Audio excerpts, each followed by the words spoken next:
kembali di Metro Pagi dan kita masih membicarakan mengenai hakim dan kita kembali ke narasumber kita. Pak Iman, tadi sempat sedikit lah kita membahas itu mengenai, karena ini memang sering sekali dibahas adalah KY ini kewenangannya kurang kuat begitu. Katakan Pak Iman punya kesempatan untuk meminta begitu, kewenangan yang kami inginkan untuk benar-benar bisa membersihkan ini kewenangan pengennya apa? Yang seperti apa? Ya, terima kasih. Ini kan sebenarnya tergantung pada politik hukum lagi dari pemerintah maupun legislator. Di sini ada Pak Martin dari Komisi 3. Kami ini sedang menunggu sebenarnya revisi Undang-Undang KY yang sudah dikawal sejak 5 tahun yang lalu dan sudah sejak lama dijanjikan tahun ini atau pertengahan tahun ini undang-undang tersebut akan hadir. Yang sebenarnya kami minta paling tidak KY ini memiliki kewenangan untuk langsung menjatuhkan sanksi. Bukan sekedar memberi rekomendasi sebenarnya. Kalau itu saja dimiliki sebenarnya sudah bagi kami ini merupakan penguatan betul-betul. Karena selama ini kan KY itu tadi lemahnya KY karena cuma rekomendasi. Iya kalau rekomendasi itu diterima dan dilaksanakan. Kalau tidak kan sebenarnya buntu di situ persoalannya. Jadi tugas-tugas kami sebenarnya tidak ada apa-apanya gitu kalau dilihat dari sisi itu. Kalau hal-hal lain yang seperti Pak Martin kemukakan tentang wewenang penyadapan dan lain-lain, itu sebenarnya juga kami tidak pernah meminta, tetapi itu adalah wacana yang ditawarkan pada kami. Kami ini tidak dalam kapasitas untuk menolak, silahkan saja. Kalau toh KY akan diberikan, silahkan. Tapi tolong jangan diberikan dalam bentuk belangko kosong begitu. Artinya kami boleh diberi itu, silahkan. Tapi sekaligus pula kami diberi kewenangan untuk menggunakan itu. Kalau diberi itu saja tidak ada gunanya begitu. Ya, kalau diberi itu tanpa kami bisa menggunakan itu dengan segala instrumennya ya percuma juga gitu. Percuma. Tapi kalau diberikan toh harus utuh dengan segala kewenangan yang dimiliki. Ada pembicaraan tidak antara KY dengan DPR mengenai hal itu dan tanggapannya? Tentu saja selama ini kan pembahasan RUU itu sudah dipanjak dan sudah berkali-kali kami dari Komisi Judisial juga ikut membahas dan mendiskusikan hari itu dengan Panja. Ya Pak Martin? Ya, ada. Jadi itu sudah dalam pembahasan kami bersama Panja sebenarnya. Jadi Pak Martin sudah sejauh apa itu sebenarnya? Masih dalam pembicaraan. Masih jauh ya Pak? Sudah 5 tahun ya katanya. Dalam rapat Panja itu juga ada dari pemerintah, ada dari Komisi Judisial, ada dari Mahkamah Agung. Nah, mengenai soal penyadapan ini memang keinginan masyarakat agar hakim dan peradilan itu bersih-bersih gitu ya. Tapi memang persoalannya adalah apakah Komisi Judisial ini adalah pro justisia atau tidak kan gitu.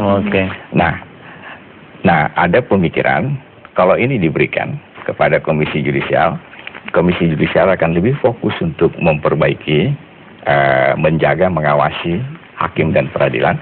KPK bisa fokus kepada yang lain. Sebab KPK kan banyak sekali yang harus dia kerjakan. Jangan KPK ini hanya 20 juta, 30 juta, lalu dia urus padahal di BUMN, di mana-mana yang beratus-ratus miliar, banyak sekali yang kerugian negara akibat korupsi yang bisa ditangani oleh KPK. Tadi itu kan yang penyadapan Pak ya. Kalau yang kita langsung karena waktunya pendek ke sanksi tadi Pak.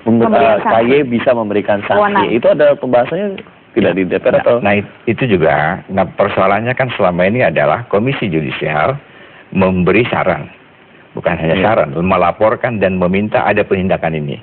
Dan pelaksananya adalah di Mahkamah Agung sendiri kan begitu. Nah yang sering dikeluhkan oleh KJ adalah banyak sekali yang mereka minta dilakukan penindakan tidak dilakukan oleh Mahkamah Agung kan begitu. Nah saya kira ini yang harus didekatkan agar supaya pemeriksaan yang dilakukan oleh Komisi Judisial bisa dilaksanakan oleh Mahkamah Agung. Diwajibkan atau bagaimana? Nah itu yang dipikirkan bagaimana, didekatkan ini bagaimana caranya. Ini kalau bahasanya didekatkan berarti bukan pemberian wewenang ke KY ya? Nah, tapi prosesnya didekatkan tetap MA yang menindak. Nah ini akan kita buat lebih baik daripada yang kemarin Pak ya. Sebab juga kan Komisi Judisial adalah institusi di luar Mahkamah Agung yang melakukan pengawasan kan begitu. Nah tadi sudah dikatakan pada saat adanya penentuan di dalam ada bersama-sama antara Komisi Judisial dengan Mahkamah Agung itu bisa diputuskan bersama tentang pemberhentian hakim kan begitu Pak ya. Nah hal seperti begini harus lebih diefektifkan. Baik Pak Martin. Terakhir dari Pak Benyamin, singkat saja silakan Pak Benyamin. Saya setuju bahwasanya terhadap hakim-hakim yang nakal diberikan sanksi yang sangat berat, amat berat. Ya. Tapi suatu pertanyaan adalah seandainya memang pemecatan itu sudah diusulkan oleh Mahkamah Agung, pemecatan ya, kemudian terjadi, Diusulkan Komisi Yudisial. ya, diusulkan oleh Komisi Yudisial, ya, dan itu terjadi. Tapi kemudian dalam pemeriksaan, kemudian dengan putusan yang sudah inkrah, hasilnya lain, itu juga satu pertanyaan.